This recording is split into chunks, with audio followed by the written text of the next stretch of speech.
प्रधानमंत्री जी ने 2 दिवस पहले जो 20 लाख करोड़ के पैकेज की घोषणा की थी, उससे कुछ आशा बनी थी। लेकिन जिस प्रकार से वित्त मंत्री घोषणाओं को अब अंजाम दे रही हैं या रोड मैप प्रस्तुत कर रही हैं, वो खोखले साबित हो रहे हैं। और ऐसा प्रतीत होता है कि सरकार जो राज्यों के मुख्यमंत्री के सुझाव थे, उसको ना तो सुनना चाहती है और न प्रमुख अर्थशास्त्री जो कभी ना कभी आरबीआई के गवर्नर रहे हैं या इकोनॉमिक एडवाइजर हैं, उनकी राय को मानना चाहती है। वो लिक्विडिटी क्रिएट करना चाहते हैं आरबीआई और बैंक्स के माध्यम से, जो असंभव सा प्रतीत हो रहा है, क्योंकि बैंक्स क्रेडिट एवर्स हो रखे हैं, उनमें रिलक्टेंस है। तो सब अर्थशास्त्री चाहते हैं कि गरीब जनता के जेब में पैसा जाना चाहिए ताकि वो खरीद सके, उसकी परचेजिंग कैपेसिटी बढ़ सके। जब तक परचेजिंग कैपेसिटी नहीं बढ़ेगी, डिमांड उत्पन्न नहीं होगी, डिमांड उत्पन्न नहीं होगी तो इकोनॉमी रिवाइव नहीं हो सकती।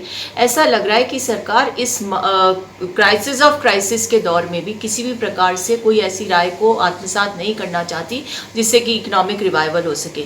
कल जो घोषणाएं थी वो भी लोन के माध्यम से क्रेडिट जारी करने की थी। आज भी मिडिल क्लास के लोअर स्ट्रेटा को टारगेट किया है, तो क्रेडिट सब्सिडी एक्सटेंशन की बात की गई। इसके तरह किसानों के लिए भी जो क्रेडिट कार्ड की बात है, उसके एक्सटेंशन की बात की गई।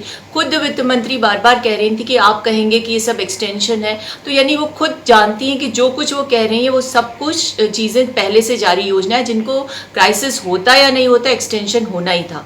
तो ऐसी बातें कहकर उन्होंने स्वयं साबित कर दिया कि इकोनॉमिक रिवाइवल के लिए मोदी सरकार के पास कोई रोड मैप नहीं है और जिद्दा के दौर में जनता जो है अपने आप को छला हुआ महसूस कर रही है।